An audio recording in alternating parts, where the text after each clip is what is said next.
In most battles, if you see the first two turns that you're about to see here, then you check out, right? This is going to be a battle between complete scrubs. The first turn is still forgivable. You know, the Mew earthquaking into Salamence, okay, I get it. I've seen great players make moves that look similarly foolish, but when you think about it, it makes sense.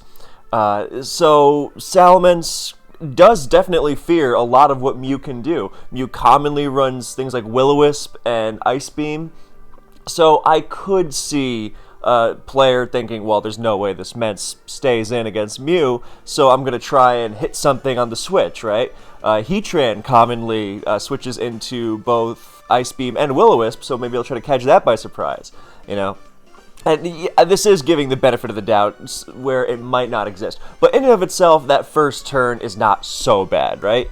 It's the second turn that really makes you think, oh, what's going on here? All right, well, I can forget this forever. Because then it goes for Focus Blast. And that was not a prediction. If the Mence stayed in and DD'd, then you are committing to staying in and doing damage. It's not like you're gonna DD. It's like, oh well, the Mew used Earthquake, so now I can't threaten anything anymore. It's the opposite. I just got a free DD. So instead, that Focus Blast was I don't know what. Just someone who doesn't know the type chart probably. And more the fact that why are Earthquake and Focus Blast in the same set? Why does Mew use Focus Blast to begin with? It gets Aura Sphere, right? And these are all these questions that you can't really answer. It's the same kind of logic that doesn't really work when you play someone on low ladder, for example. It's like, why do they do insert one of 6,000 things? Well, we may never know. It's one of life's great mysteries. So you would think, all right, well, this battle is completely forgettable, right? Because now it just looks like Salamence is going to destroy everything since Rampardos was just sent in and it was destroyed. And also, what is that team being used? There was a Mew, which is Uber in Gen 4, and then there was a Rampardos, which sucks, and then there's a Darkrai, and why is the Salamence DD Dragon Claw? Well, all these mysteries, including Sleep Claw is being broken, of course. All these mysteries are kind of, well, they kind of add to the mystique of why this is, in fact... Okay, it's tough to say that it is definitively the most important Pokemon battle in competitive Pokemon history, for singles at least, but I really can't imagine one that has been bigger. So, what is the context? Well, this battle is from a YouTube video.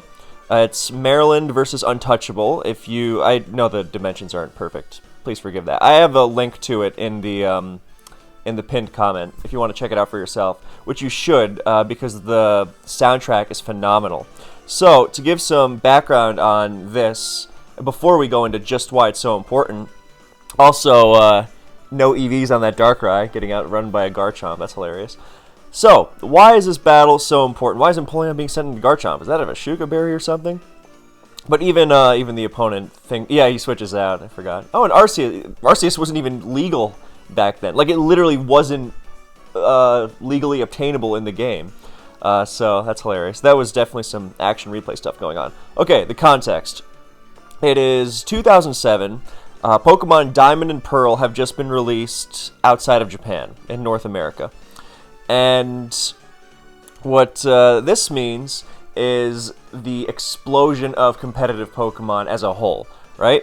So I'm going to pause at a certain point just because I can't deprive you of the beautiful grand finale without sufficient build-up. Anyway, so Pokemon Diamond and Pearl caused an explosion in competitive Pokemon because previously, and those who are old enough might remember how you could battle other people on your Game Boy. You had to get a link cable and physically connect two Game Boys together, and then you could play. This obviously limits you to only playing, people in your vicinity. I remember when Pokemon Fire Red and Leaf Green came out, they had this wireless adapter, and me and my friend were so excited because we thought it meant that we could battle each other from our houses. And little did we know that it was basically just as strong as a link cable, but you didn't literally have to link the Game Boys together. But competitive Pokemon did exist. Competitive Pokemon, as we know it, has always existed. Also, look at that. Focus Blast being terrible since 2007.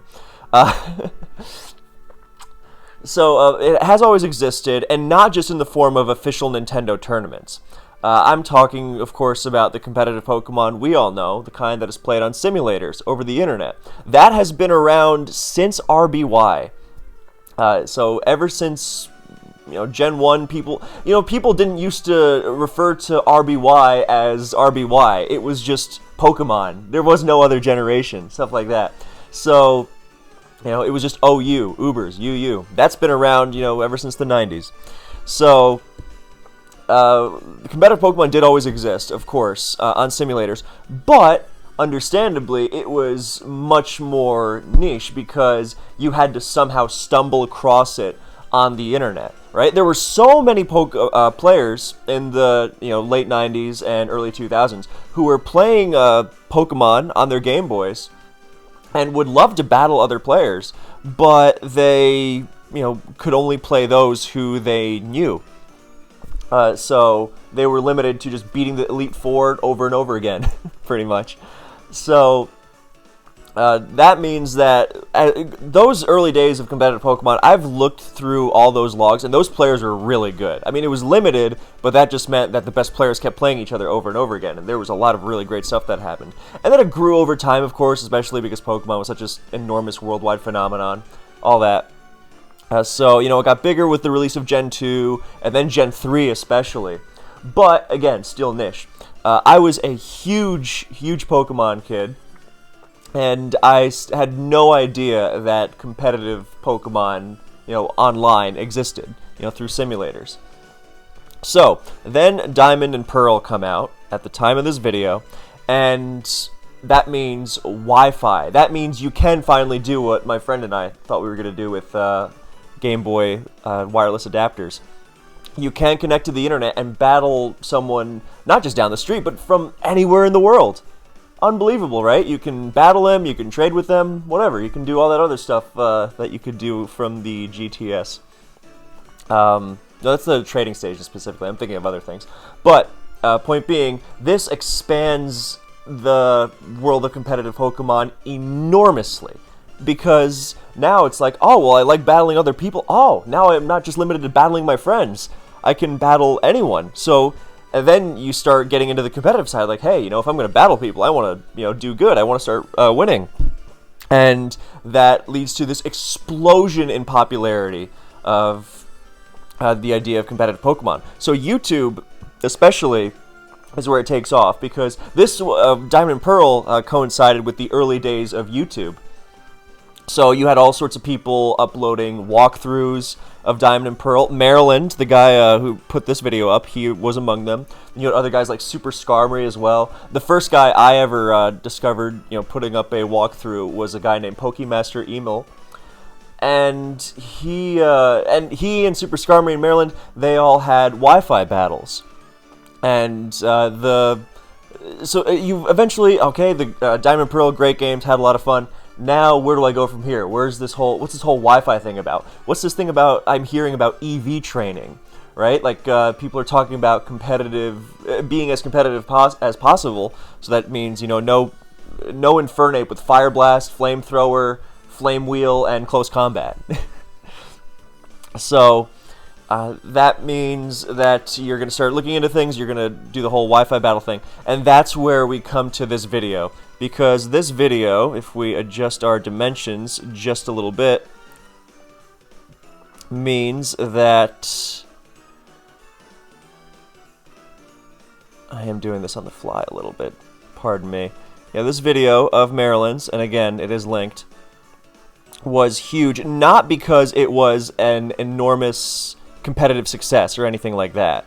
And in fact, the whole premise of the video is Maryland actually knew a thing or two. Oh, wait, no, I just gave away a spoiler. Sorry.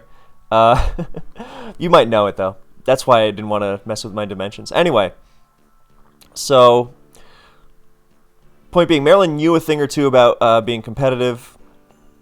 And this challenger, named Untouchable, because of course, came to the Maryland forums and was like, "Hey, I'll destroy anyone. My team is unbeatable. I'm amazing." Right? And now, years later, we know this was like a 10 or 11-year-old with an action replay, who was on the internet when they probably shouldn't have been.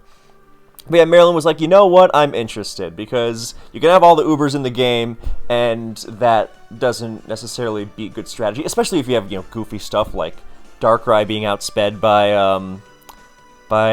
Garchomp, all that fun stuff."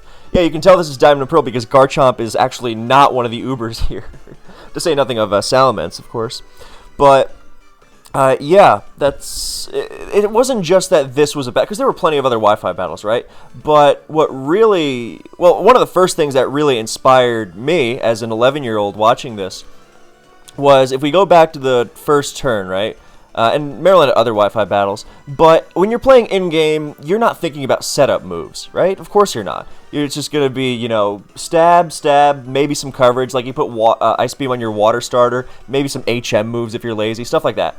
But generally, Dragon Dance, like, why bother with Dragon Dance? You're annoyed with Roark after you beat him in those games because he gives you Stealth Rock. It's like, what am I going to do with Stealth Rock? The computer doesn't switch. I get, a little bit of extra damage on them, big deal. So, but, you entered a competitive and you're playing against another person and you're like, oh, they can... I mean, this battle is, of course, not a great example of that.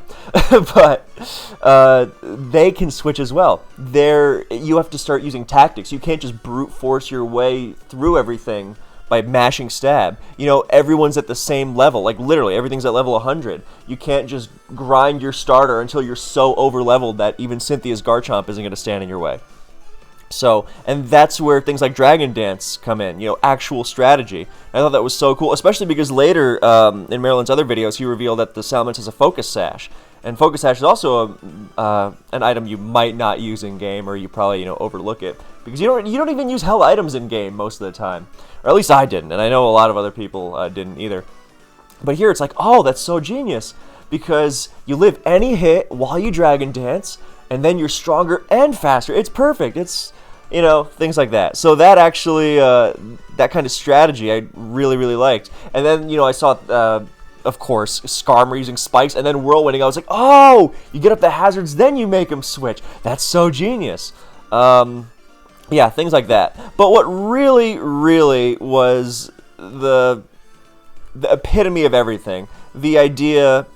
Because when we start playing competitive Pokemon, to get a little sappy for a second, then, we are really entranced by the idea that anything is possible, right? And then, of course, we have to learn that not everything is equally viable and all that, all that other stuff. But stuff that doesn't necessarily mean that we always know it. Stuff that someone will say, oh, well, this is viable, this isn't viable. People will argue over this for years, right? For example, I think Snorlax is really, really terrible in Advance. And I've had lots of arguments with people like that. Most of them, they don't even say it's good. They're just apologists for it because, oh, it makes my team viable. It's like, ugh. Anyway, that aside, I had to get that in there. The end of this battle is, and for those of you who know, then you know, but it's truly unbelievable because, first of all, this is a sign from the Pokemon gods that this game was like, it was divine, because they allowed the strategy to happen, right? Because, well, what you're about to see does not work, because it's Empoleon versus Blissey, right? And this whole strategy does not work unless Maryland sacrifices something to get the last Pokemon in for free, or just hard switches in and gets full parried. So... And look at that, there's the full para. So, yeah, you see a level 1 Pokemon against that level 100 Empoleon. And, I mean, I'm pretty sure most of us know what's about to happen at this point. But...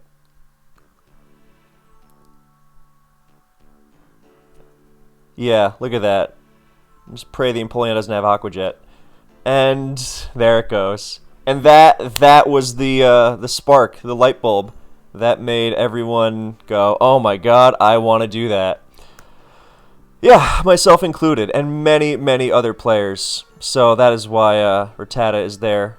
Because Maryland's team was... I think he edited the video, actually, because it originally was just the battle. It wasn't like... because he wouldn't have spoiled it. This is a re-upload. It's not the original 2007 video. But that one had like 5 million views or something. It was a big deal.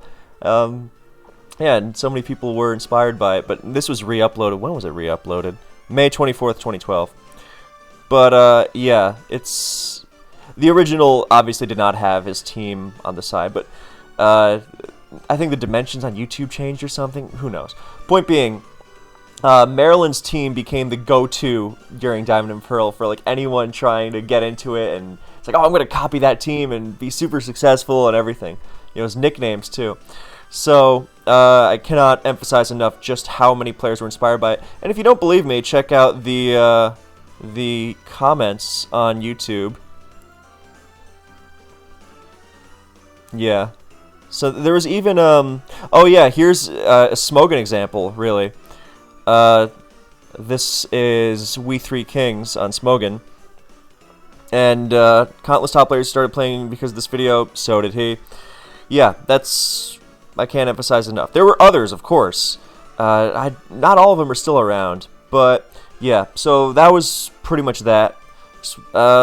So, the link, I really do encourage you to watch the original because it's got a great soundtrack that I was not able to use because of copyright. But it's very cool. Oh, look, there's even, someone even mentions me there. Cool.